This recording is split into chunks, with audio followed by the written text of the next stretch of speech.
Good evening and welcome to the Paranormal Lens Podcast.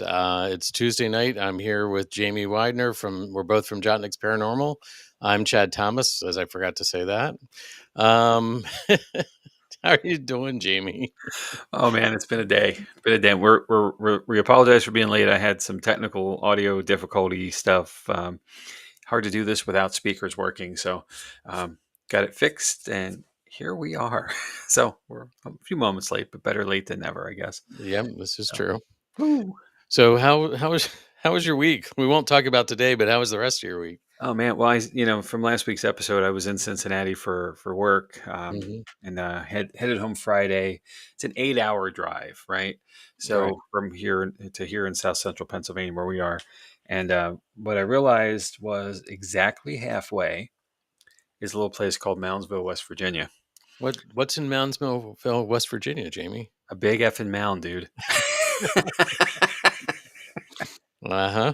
There is an Indian burial mound, but across the street from it is the West Virginia Penitentiary, which we've had the pleasure of investigating before. We have, yeah. And my cohorts, who are my travelers with me, our audio guy, or I'm sorry, audio guy, our video guy, and our cameraman, both are interested in the paranormal. So we talked about it a little bit on the drive or before the drive, and then wound up ducking in, taking the history tour, which we got there just in time for, and here we are afterwards. They were both like, "Wow, that was really cool." I'm like, "Yeah, wait, it's even cooler in the dark." It's bigger in the dark. It is, and you don't get everything on the tour, right? You didn't get down to the sugar shack. We didn't get up to the medical ward.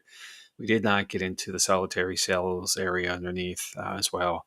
And they did get locked in the cell, which was Mhm. fun. But it's totally different, and Mm. and it's a uniquely different thing at night. Just because obviously it's paranormal, but Right. it's cool. It was really cool, and it was a nice little side quest, if you will, Well, that's to, good. to dip in there and get home. Still it's still daylight when we get back. So, good Mhm. for you. Cool. Very cool. Yeah. How about you? What was your weekend? You did more Um, you did more fun things than I did. well, I got a chance. This was my week to go see the Whispers in the Dark at Mount Gretna. Yep. It was fun. Little less eventful than yours, but um, it was a good time. The actors all did a great job. I had some feedback, but definitely interested in talking to Megan next year to see what input we can give them and see what we can do. I Yeah. did pass on our friends from Penn State's information, so they have that now. Oh, good. So hopefully we'll make a connection there. Okay. That was Friday night.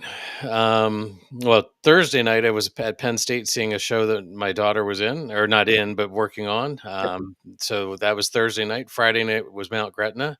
Saturday night was an investigation at the brewery, which was we had a lot of people. We had 36 people. 38 actually started. Dropped out as the night went on. But Oh, kudos to the girl who had ACL surgery a week ago and was there on crutches navigating those stairs, because you know what those stairs are like, Jamie. I do, and I've had two ACL reconstructions, Mhm. so I totally understand that. That is likely the power of Vicodin right there. Um, But she was kidding, I'm all kidding, but not really kidding. yeah, she was But all about it. They had booked this months ago before this had happened, and she was great. She had great input to the investigation. She had a good time. It was her mom and dad, and I think three or four. I think there were seven of them total. So oh wow, that's and, well, and that's the power of perseverance. Like you want to do something, you do it. mm, Crutches are a hindrance certainly with all the stairs in the place, but the spirit's there, pun right, intended. yep. So They cool, stuck very cool. they stuck it out to the end. They made it down to the catacombs, and we had enough people that the vat room was full. Oh, So okay. I ended up standing at the entrance of the vat room with her mom and dad, um, and we were standing there, and you know how they have those racks that they keep the glassware in to run through the dishwashers? Oh yeah, sure. They're pretty sturdy, right? They are. They We need to be.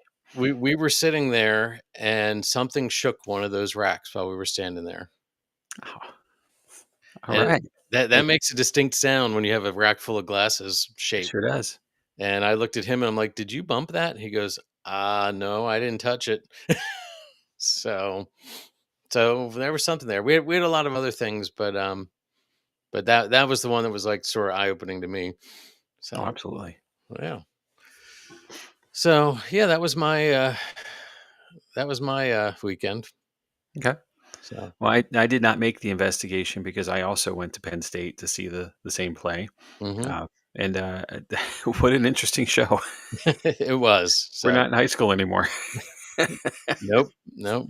It was an abstract absurdist play, and Yeah. they did a great job with it, Yeah, though. the cast was great. The quality, the production quality was great. It was a theater in the round. So it was nice to see something different than this traditional stage production that we're used to in at the school levels. hmm And I know Zoe had a blast with it. She was tired, but she was excited to get back. Between shows to get back again. So hmm and then they spent the day yesterday striking it and then getting set up for the next one already. So I could just roll right through. So Yep, yep. They are. yeah, no man. It You it know, is a collegiate schedule, not a high school schedule. That's for yeah, sure.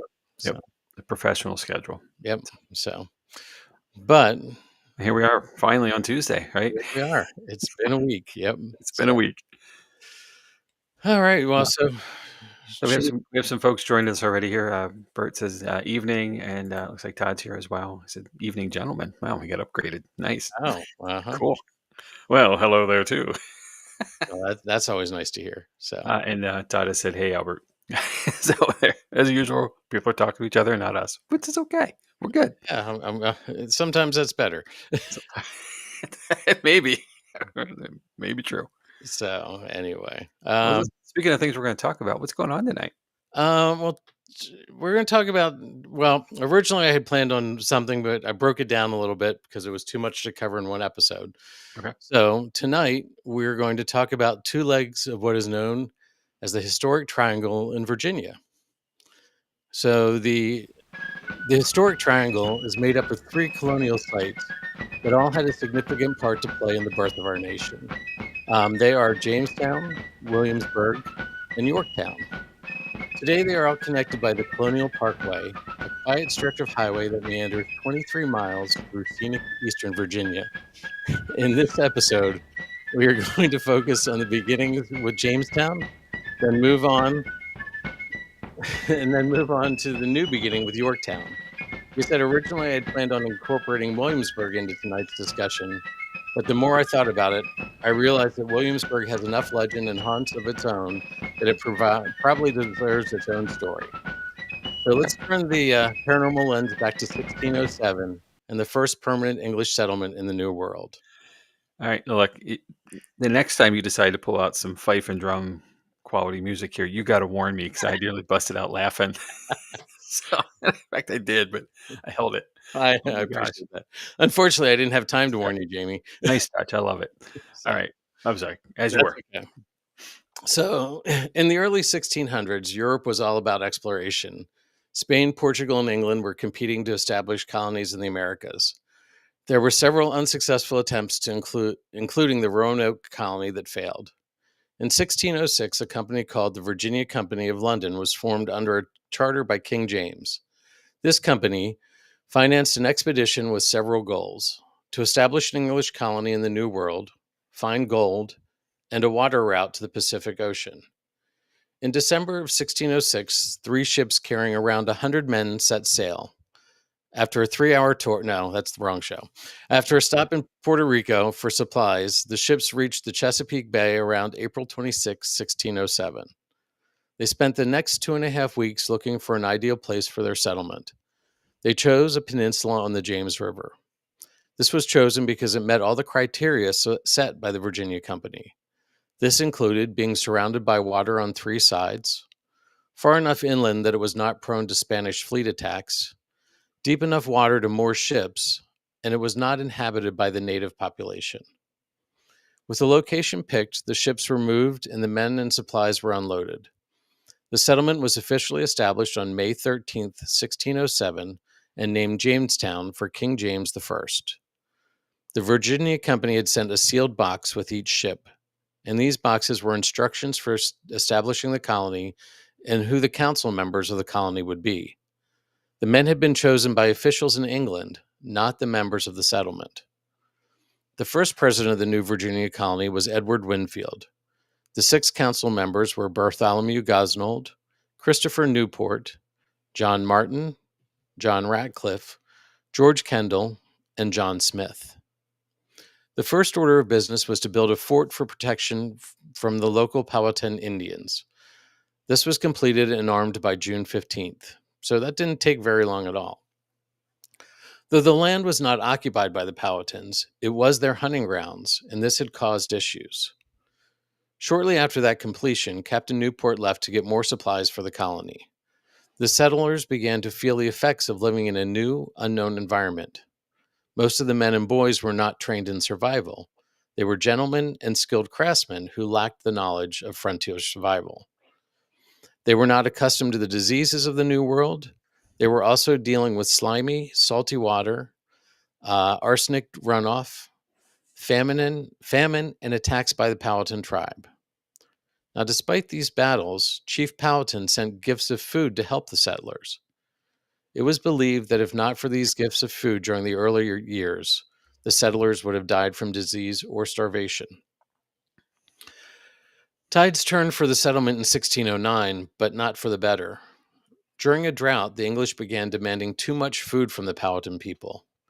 This degraded the relationship between the two parties, and the winter of 1609 and 1610 was known as the Starving Times. Many settlers were afraid to leave the fort in fear of being attacked by the local tribes.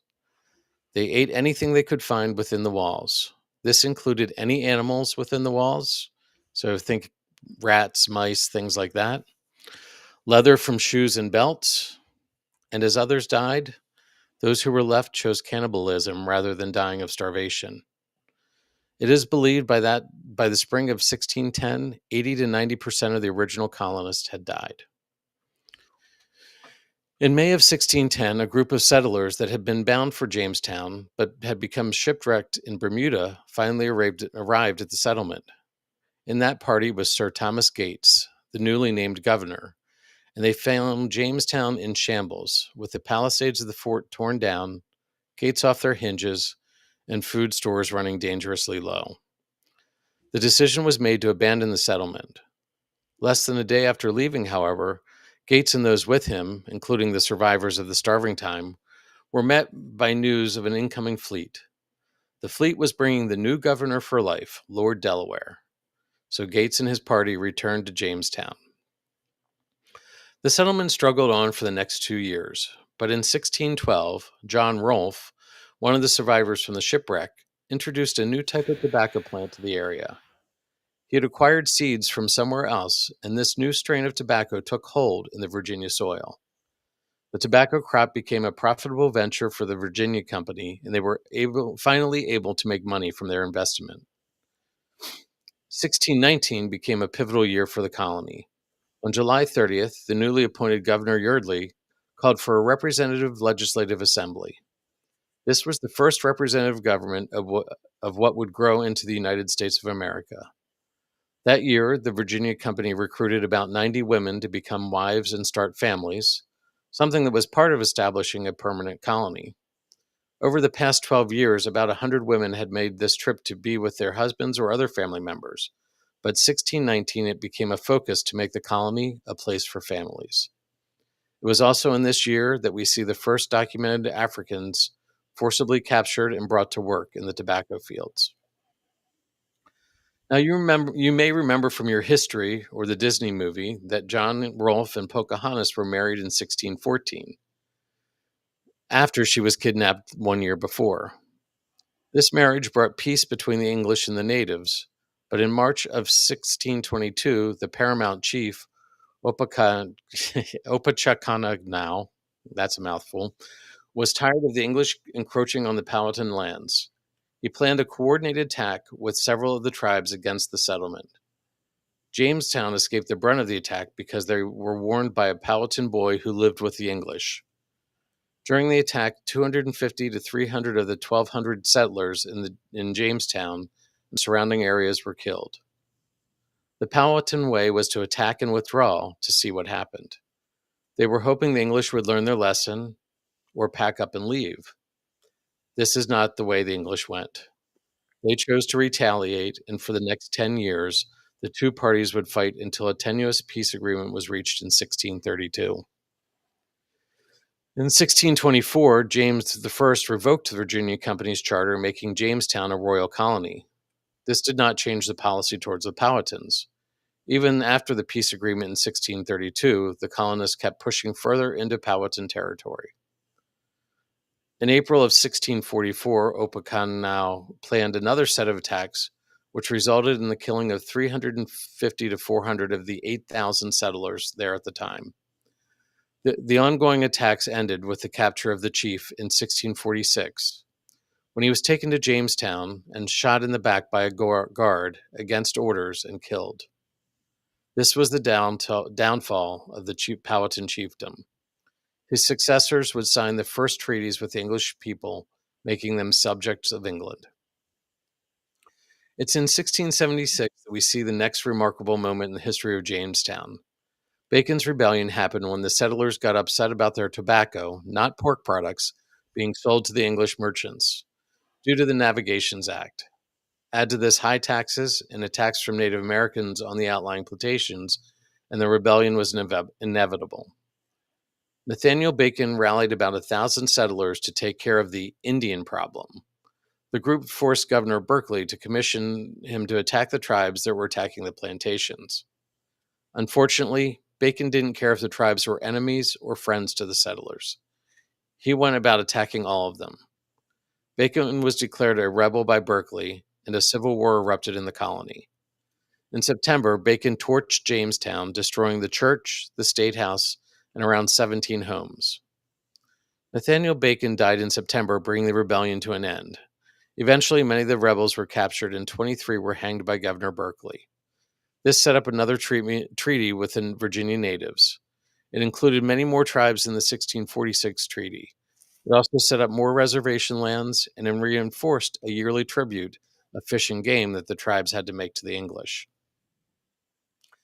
Jumping to 1698, we find that fire strikes Jamestown again, this time caused by an inmate awaiting execution. It destroyed the prison and the state house. Luckily, many of the public records were able to be saved. The next year, it was decided to move the capital and all the government functions about 5 miles northeast, what was known as Middle Plantation.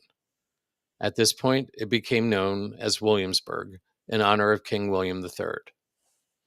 After the move, life in Jamestown declined. The church was abandoned in the 1750s, and by the end of the 18th century, most of the land was used for farming. In 1861, Confederate William Allen, who owned the island, occupied Jamestown with troops he raised at his own expense. The plan was to blockade the river to help protect Richmond, which was the Confederate capital.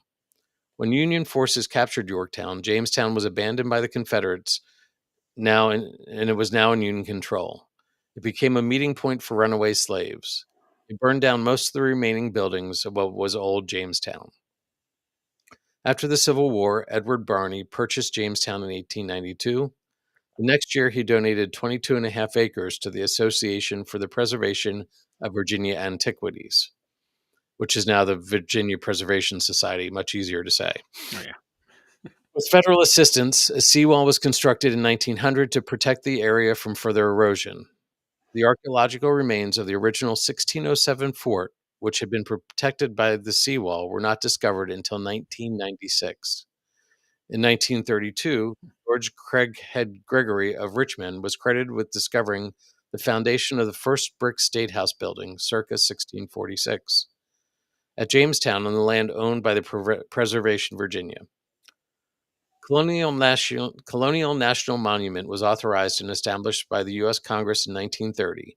In 1934, the National Park Service obtained the remaining 1,500 acres of the Jamestown Island, which had been under private ownership by the Vermillion family. The National Park Service partnered with Preservation Virginia to preserve the area and present it to visitors in an educational manner. On June 5th, 1936, the National Monument was redesignated as a National Historic Park, becoming known as the Colonial National Historic Park. In the present time, as part of the Colonial National Historic Park, the Jamestown Island area is home to two heritage tourism sites related to the original fort and town. Jamestown Settlement is a living history park and museum located about 1.25 miles away from the original location of the colony. Initially created for the celebration of the 350th anniversary in 1957, Jamestown Settlement is operated by Jamestown Yorktown Foundation and largely sponsored by the Commonwealth of Virginia. It includes a reconstruction of a Powhatan village, the James Fort as it was in 1610 to 1614, and sea-going replicas of the three ships that brought the first settlers, the Susan Constant, the Godspeed, and Discovery. Needless to say, in the 418 years since the first European settlement in North America was established, a lot of things have happened. With all of that, I would expect that some sort of energy is left here. Most of the original buildings are gone, but we know that the land also absorbs and shares the energy. So we do get some stories of hauntings. So let's start with the Ambler Mansion. This is one of the buildings burned by the freed slaves during the Civil War. The mansion was built on a mass grave that is believed to go back to the early years of sickness and starvation. History tells us that the house had 3 distinct fires before reducing it to a small set of ruins. Was this because of those who suffered to start our nation? There is one known ghost here. She is named Lady Lydia. Lydia was married to Alexander in August of 1776. Shortly after that, he was called to fight in the Revolutionary War. Lydia would walk the shores of the James River and keep watch for him out a second-story window. It was during this time that Benedict Arnold set fire to the Ambler Mansion a second time. It was quickly, the first time. It was quickly repaired, and she continued to live there. She never received letters from her husband, so she originally assumed that he had been killed in battle, but over time she became paranoid that he had only married her for her family's wealth. She feared that he took off with her money rather than going to war. So she decided to take one last walk to the James River, where she drowned herself. Her spirit can be seen walking today from what would have been the rear of the house to the front of the house, then towards the river. Those sensitive to feelings may feel anger and sadness wash over them. This is thought to be a residual haunt.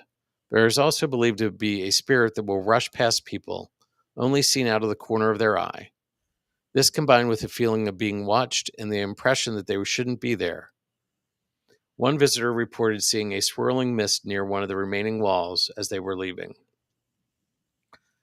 Connie Smith was a park ranger in Jamestown in 1991. She had an experience where she relayed, and it was printed in the book, The Hauntings of Williamsburg, Yorktown, and Jamestown. Now, it was her job to open the reception building every morning. On a crisp October morning, she unlocked the door, as she was the first to arrive, and she saw someone scurry into the bookstore. Reluctantly, she followed and found a boy about 12 years of age hiding behind a display. He had dark skin and long black hair. He wore tattered and worn buckskins. She says that when he realized he had been seen, he made a dash for the back door. She expected him to crash into the glass doors that were locked, but instead he vanished. On another occasion in 1996, a tourist named Sandra Atkins was sitting in the old church waiting for her family. It was winter and there wasn't a lot going on. While she waited, she noticed a woman in colonial clothing entering the church tower. Getting up to talk to her, the woman rudely turned and walked away. Now, thinking this was rude of an employee, she mentioned it to the staff at the visitor center. They informed her that they informed her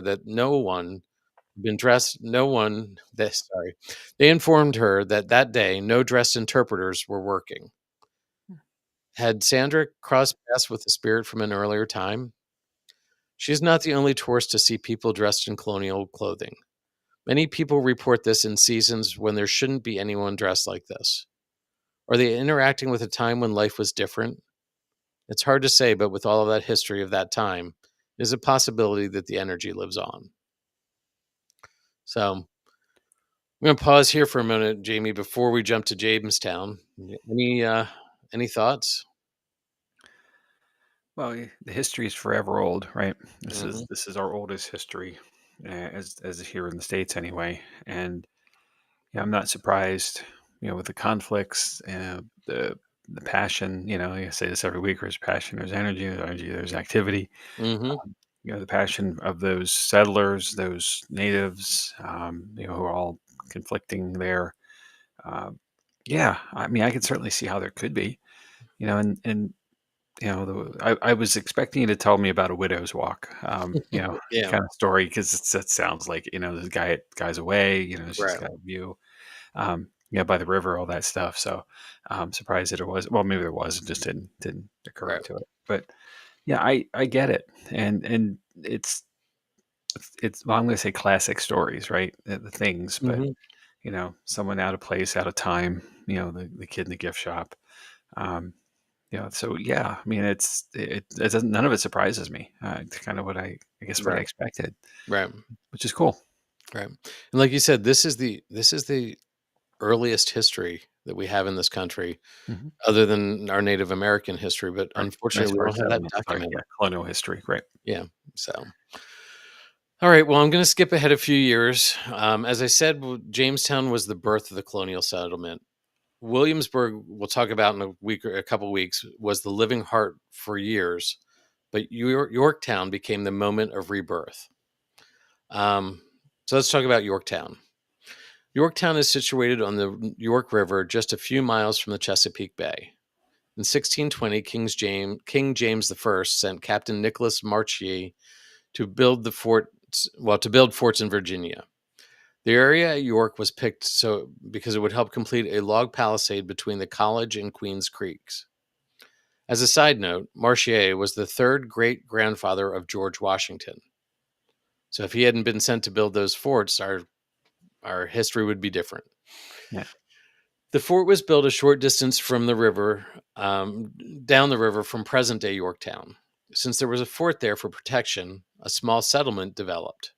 This settlement grew into a village and then a port and a small commerce center for the growing colony. In 16 or in 19 sorry, in 1691, Yorktown was established as a place to regulate trade and collect taxes on imports and exports to England. Tobacco was inspected here, which led to the development of many warehouses, along with wharves, docks, and businesses needed to support a busy port town. Above the port on a bluff was Main Street. It lined up with stately homes as well as taverns and shops you could find in any colonial town. And I just realized that with my fancy music, I forgot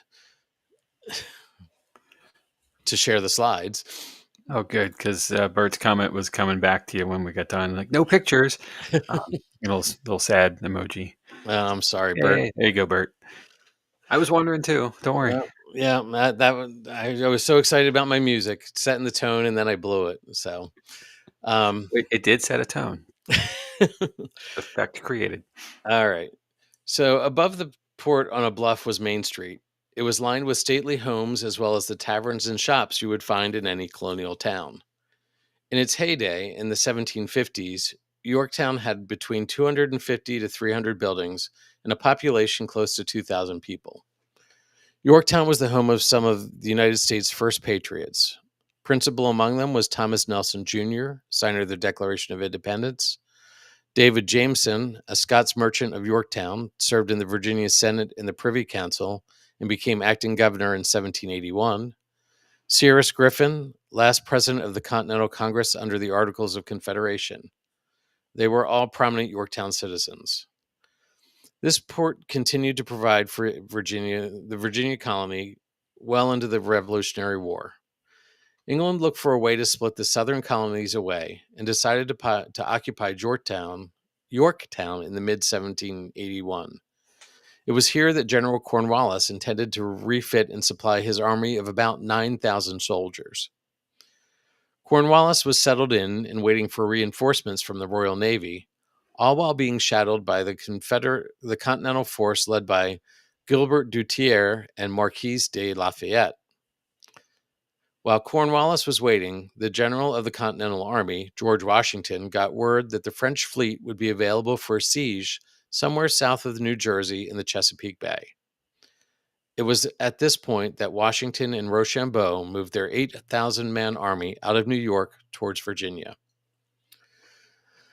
On September 28, 1781, Washington, with his Continental troops and French forces, met near Yorktown. Cornwallis is literally dug in and hunkered down in Yorktown. French engineers, along with the Continental and French troops, dig trenches day and night to create a perimeter and get their artillery and troops closer to the British encampment. By October 9th, the Allies are now within musket range of the British. The French start the battle, and the Continental Army joins in with what will almost be a week of relentless artillery fire from the 14 cannons and the nearly 20,000 troops. The British have created redoubts that allow them to continue getting supplies from the river. So Washington orders that new parallel trenches be dug 400 yards closer to the British. The British redoubts will have to be taken by force. The new line was dug and ready by October 12th, and it was decided that the assault would take place on October 14th. Now, I'm going to pick up the story here from the battlefields.org website. On October 14th, on a moonless night, after firing incessant artillery to weaken British defenses, American and French forces to prepare a surprise assault on redoubts 9 and 10. To maintain stealth, the soldiers do not load or prime their weapons. The password for the operation is Rochambeau, which the Americans translate as "Rush on, boys." The assault commences with a diversionary attack on a redoubt further to the north of Yorktown at about 6:30 p.m., giving the appearance that the town itself was to be stormed. Then Lieutenant Colonel Alexander Hamilton's force, consisting of a detachment of 400 of his light infantry, assaults Redoubt 10 with bayonets fixed and muskets unloaded to prevent the British defenders from escaping. The coming onslaught, Lieutenant Colonel John Lauren's troops cover the rear of the redoubt. As American troops hack at the abattis with axes, the British are alerted. A British sentry fires at the Americans, and the Americans proceed to assault the fortification, climbing over the parapet and descending into the redoubt. Serious fighting ensues in close quarters, but the British are overwhelmed. It is a stunning victory, with the Americans sustaining only 34 casualties. The French simultaneously assault Redoubt 9, and after an equally fierce firefight, wrested from the control from the British. Cornwallis's position is untenable as the Franco-American alliance has artillery on 3 of his sides, with additional new pieces positioned in the redoubts 9 and 10 after their fall. In a last-ditch effort, Cornwallis orders a futile counterattack on October 15th, which fails miserably. On October 17th, that morning, a lone British drummer boy beating parley and a British officer waving a white handkerchief tied to the end of a sword are seen on a parapet at the forward position of the British lines. Blindfolded and brought inside American lines, the British officer secures terms of surrender for the British Army. October 19th, in a field outside of Yorktown, the capitulation takes place as British troops and their Hessian allies, with flags furled and cased, march sullenly between the contingents of American and French forces. The British seek honorable terms of surrender, but Washington refuses, as American forces were denied that honor in Charlestown, South Carolina, earlier in the war. The battle ended with an estimated 8,978 casualties. Of that number,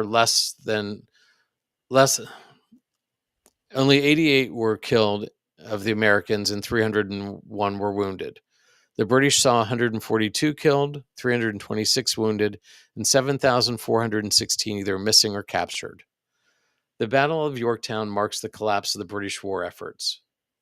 When the news of Cornwallis's surrender reaches London on November 25th, the Prime Minister, Lord North, declares, "Oh God, it's all over. It is all over."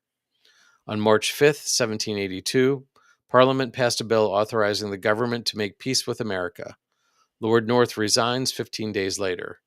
Although it takes the Americans 2 more years of skillful diplomacy to formally secure their independence through the Treaty of Paris, The war is won with the British defeat at Yorktown. So this was truly the rebirth of America.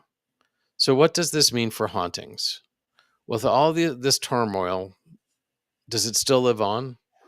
According to the colonialghost.com, the ghost of Yorktown, it might. I found this collection of stories that I would like to share. We're going to start with Cornwallis's Cave. When the American and French armies attacked Yorktown, many of the soldiers and the citizens of the town took refuge in various places. One of these places was known as Cornwallis's Cave. It has not been proven that Cornwallis was actually present in the cave, only rumored. Records of the cave date as far back as the 18th century during the pirating days. Smugglers would often use these caves as hideouts. There were also rumors that the cave would be used as a place for satanic worship and rituals in the 1970s. Throughout history, witnesses claim to have heard strange voices and sounds coming from inside. Men's voices, whispers, moaning, and even the reciting of incantations. They insist that there is something evil inside. What is in the caves will never be known because officials have closed it off to tourists. However, one can still peek inside or hear those strange sounds. Next, we're going to look at the Thomas Nelson House. Thomas Nelson was very influential and well known in the 1700s. In addition to a successful merchant and general during the Revolutionary War, he also signed the Declaration of Independence and became the third governor of the Commonwealth of Virginia. In 1766, Thomas inherited his father's house and owned it during the siege of Yorktown. He lived in the house with his wife Lucy Grimes and their 11 children. When British troops invaded Yorktown, Cornwallis took refuge in Nelson's house. When Nelson found out, he gave orders to bomb it. During this bombing, many British soldiers lost their lives. One soldier in particular was on the stairway that is currently off limits to visitors today. The soldier has made his presence known throughout the years. In the 20th century, the owner at the time was hosting a luncheon. Guests began to ask her about the supernatural presence in the house, which she denied. Suddenly, the door leading to the stairwell opened with abrupt force. It was so strong that the room started to shake. Something crashed into the sideboard, and several of the dishes shattered on the floor. In addition to the siege and the Revolutionary War, the house also experienced the horrors of the Civil War. The house was used as a hospital to care for wounded soldiers. With the fatally wounded being cared for in the attic, many surgeries were performed in this house, resulting in repugnant odors of decaying flesh. In one specific case, a soldier fell in love with the nurse that was caring for him. Unfortunately, he died before the two could be together. Witnesses have reported seeing his ghost from the window in the attic, fuming and covered in blood. In later years, ruins of another house on the property were found.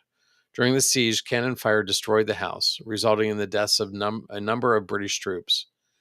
Witnesses have claimed to have seen figures of men dressed in red dashing throughout the grounds, ducking behind trees.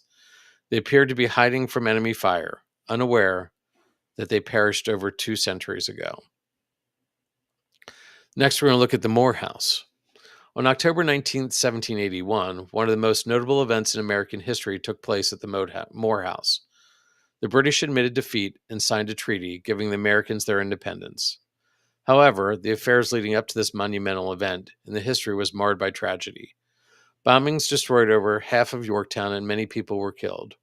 One of these unfortunate souls was a man named John Turner. On October 13, 1781, during an attack, Turner was wounded.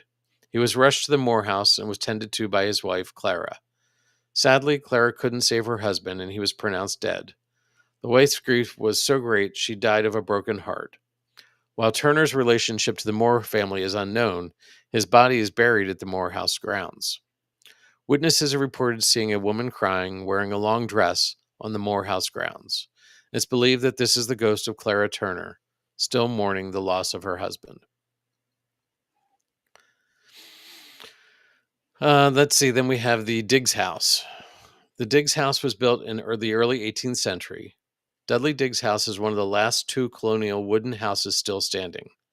Inherited from his father, Cole Diggs, Dudley lived happily in this house with his wife, Martha Armistead, for years. Tragedy struck, however, when Martha died during childbirth. Dudley mourned her loss but remarried a woman named Elizabeth Wormley years later. He had 9 children with her and had a successful professional life. As a delegate for York County for 25 years, he was close friends with Patrick Henry, and the two would often protest English rule. Even though he succeeded in life, he never forgot about Martha, and would often pray to her in times of trouble. This remained the case until his death in 1790. In 1960, when the house was renovated, workers heard cries coming from the back bedroom. After quietly sneaking up to the room, the horrified men saw a woman hovering above the bed in a blood-soaked nightgown. Since then, other witnesses have reported experiencing supernatural phenomena while near the house. Witnesses say that Martha pleads for help while holding her arms out. And the last one we're going to cover is the surrender field in Yorktown. When the British signed the treaty for surrender at the Moore House, townspeople and soldiers gathered to witness this historic event. The mood amongst the British soldiers was a somber one. The tired, sick, and saddened soldiers had a mix of emotions about the signing. The British began to play a song called "The World Turned Upside Down." At what is now known as Surrender Field, visitors have heard this song being played with no musicians present. The song reportedly plays for hours, reminding tourists of that historic day.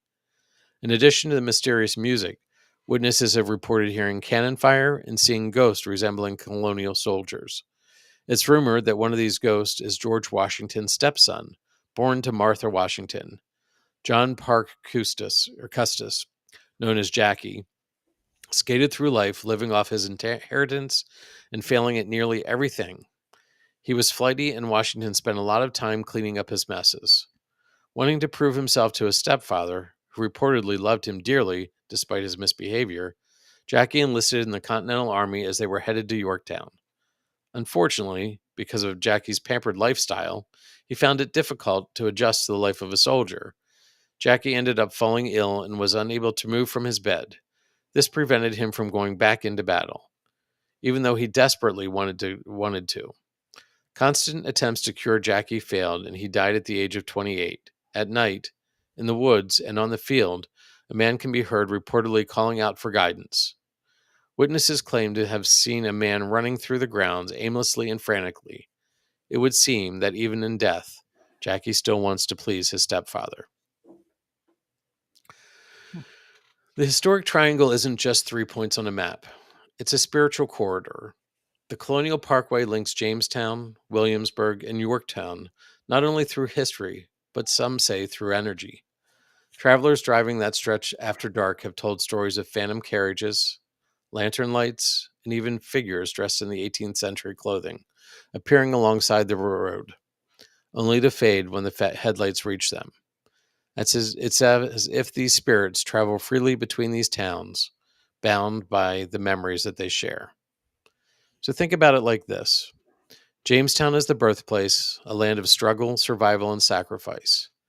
Yorktown is the culmination, where the independence was won, but at great human cost. Now, join us on November 18th when we focus the paranormal lens on Williamsburg, which is described as the living heart, a city that bridged old world ideals and the new coming revolution. Each town represents a stage of America's history, and each carries the lingering energy of the people who lived, fought, and died here.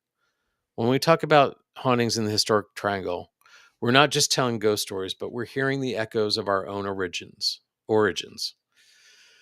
Before we unpack this, here are some more of my sources for tonight.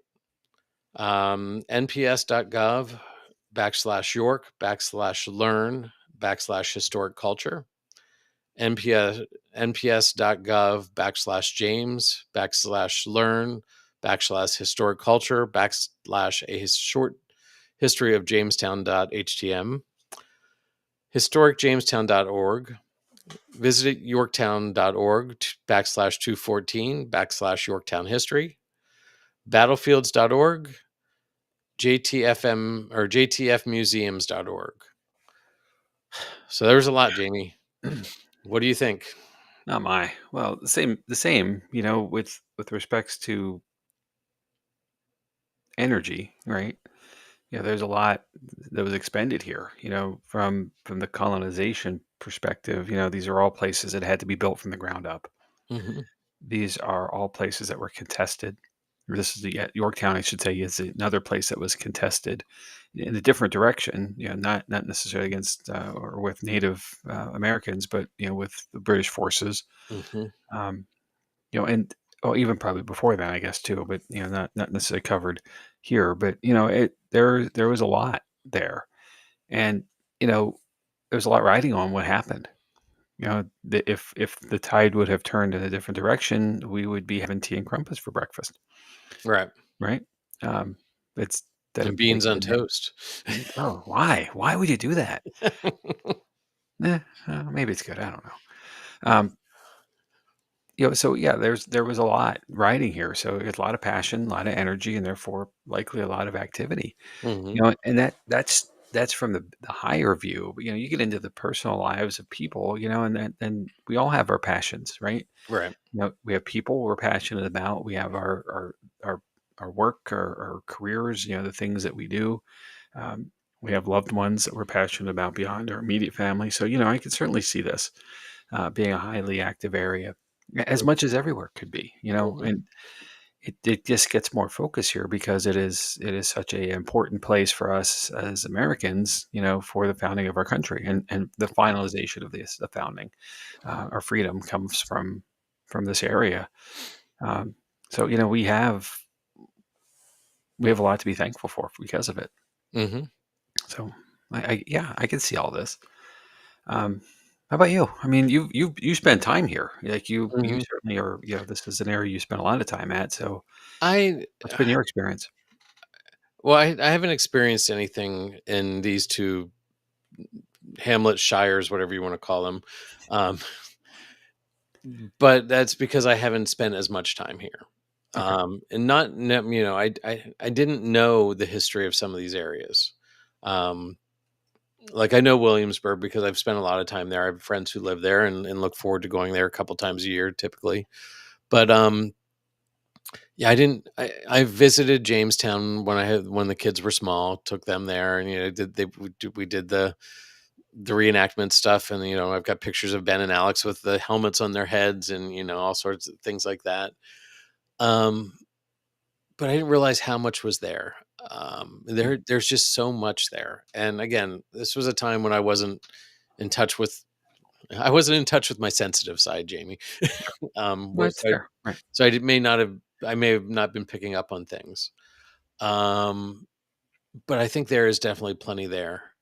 We don't have a lot of stories out of Jamestown, but it is a tourist destination at this point.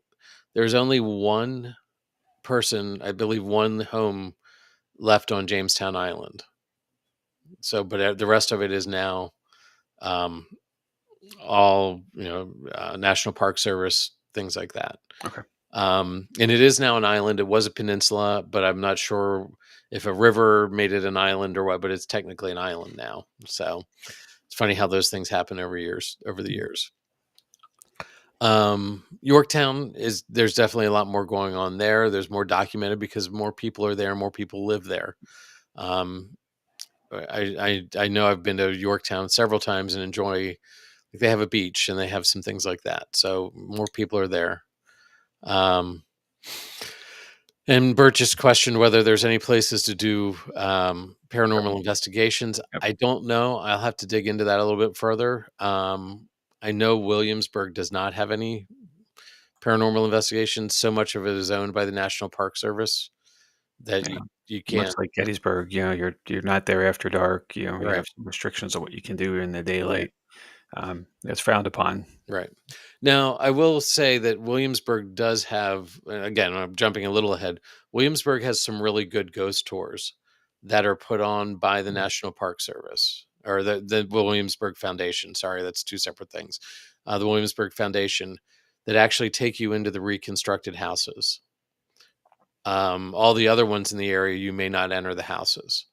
So I'm guessing that there's probably something like that in Yorktown as well. Jamestown probably shuts down after dark, would be right. my guess. So, but definitely worth looking into. and not far away from us as well. Right. Not quite a day trip, but definitely a road trip. Mhm. I've done it in a day. Right, and of course, and you So, can you can, but technically, you don't get to see very much if you right? try to do it in a day. Yeah. Um, plugging our friend Steve Dills, an hour and a half away is the historic Hanover Tavern, which you can investigate, Yes. which is also part of the colonial experience down there. Yeah. So We'll talk to Steve in a couple weeks about that. So we will. yeah, So, but yeah, I think there's definitely plenty of energy still here. I think, yeah, I can't see how it isn't. yeah. The cool thing is if there isn't uh, organized investigative capacity or access, Mhm. that's kind of a cool thing in a lot of ways because there's opportunity then. It's just a matter of connection. Right. None of us can write a check big enough, right, to get in. Right. But maybe someday someone will and at least document it. Which I'm not aware of any of the bigger shows being there before. So No. not that I can recall anyway over the years, but it's possible. I might be wrong, of course, but So, or maybe it takes a really big checkbook. it's a bigger check than even they have. I don't know. But I think everything has a price on it. So Yeah. I don't know. Start a GoFundMe.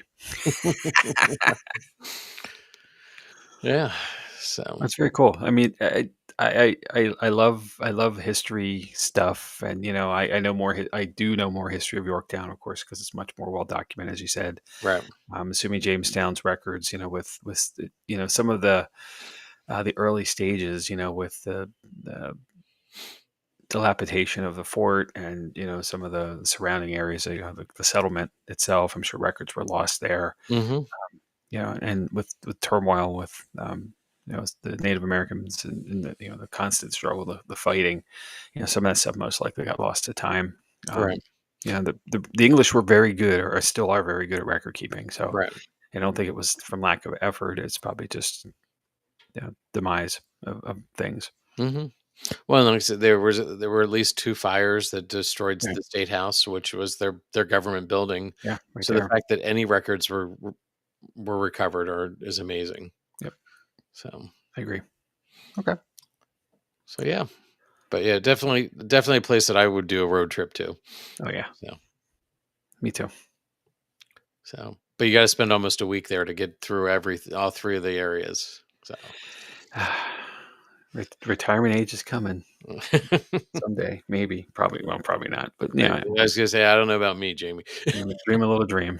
So, We know some others, so mhm, we'll live vicariously through them. this is true. So, well, shall we move on? Do you have any more thoughts on this? No, I appreciate the topic. It's really cool. I'm looking forward to Williamsburg, and I know more about Williamsburg as well. So, um, but yeah, I'm looking forward to the November 18th episode. So, thanks for breaking it out the way you did. This Mhm. is really really good. Yeah, there's no way I could have gotten all 3 of them in one night, so We wouldn't sleep tonight. Right. and I'm sorry I hung on so much of the history of Jamestown, but I thought it was important to sort of Oh, it is. establish it and Yeah, it really is. And as the first settlement, that's the foundation of all of the rest. So it makes sense. I agree. okay. Alright, well, let's move on to what's coming up. Yeah. So next week, I'm going to take on the what we're calling abducted, the Travis Walton UFO encounter. Travis Walton is a person, and back in 1975, he was, at least he claims, he was abducted in Arizona, and he has quite a story. Been well documented through the years. The film Fire in the Sky, which is homework for everybody, is one of the better representations of his situation. But we're going to take that on and see what we think there. Okay. Coming up on November 4th, celebrating spirits, the Tales of Dia de los Muertos, Day of the Dead, coming right after Halloween. And then November 11th, the Haunted Stronghold, Tales from the Castle of Good Hope in South Africa. Um, that's my episode. And then, as we alluded to, the Hauntings of Virginia Historic Triangle, the Williamsburg episode, Mhm. coming up on the 18th. And then we already got to him, but Steve Dills is coming back on the 25th of November. Chad's going to be away on assignment, so Steve is going to try to fill in his big shoes. Um, And I'm going to let Steve talk about whatever the heck he wants. So, um, because he's going to do it anyway. That's So, true. um, You may get three episodes in one, Jamie. we might. It's going to be just make sure you get a snack. Make sure you go to the bathroom first, and make sure that you got nothing else to do. Get everything done, and just pile into your comfortable spot and get into this episode with us. So. Mhm.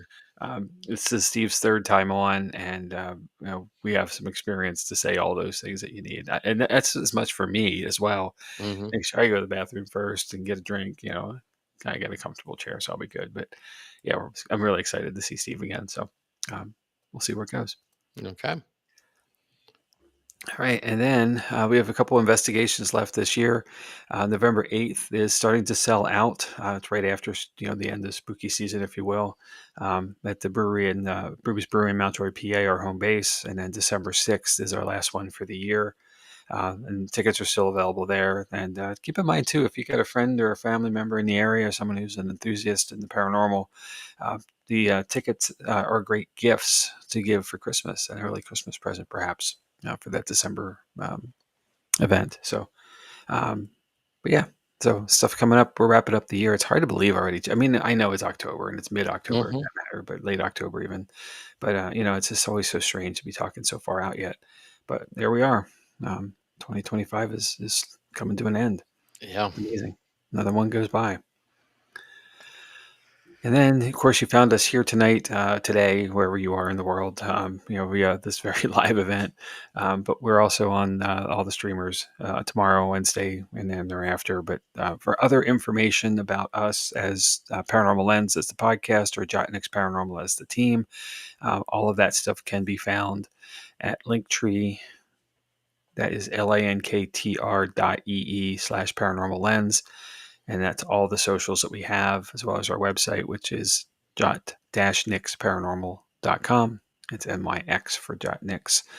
And then, of course, if you're looking for information or sharing information with us, some things that you'd like us to do as an episode, or telling us how awesome we are or how terrible, I'll take I guess the second one's probably more true. Paranormal Lens Podcast at gmail.com is the direct connect to Chad and I. Drop us a line, let us know what your thoughts are. We certainly do listener submissions. We've done many, we'll do many more. Just let us know, and we'll fit it into the schedule. Mhm. We have a lot coming up, but we self-produce, so we can always move things around. Just need a little time to dig into it, make sure we can cover it well. But we'll be happy to. So just drop us a line. Of course, or leave a message and note in any of the episodes as well. We see all those comments too. That's it, Yeah, I that think. is. I think so. Yeah. All right.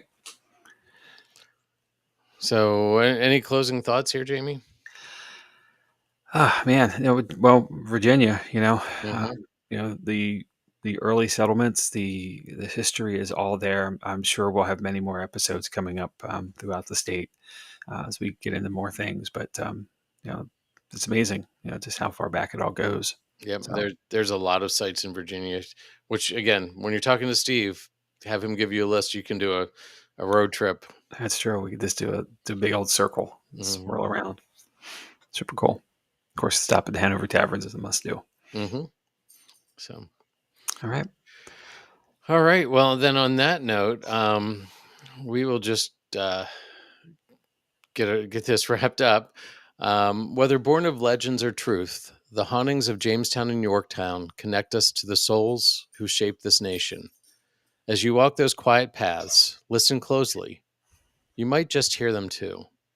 So until next time, stay alert, stay respectful, and stay curious. Good night, everybody.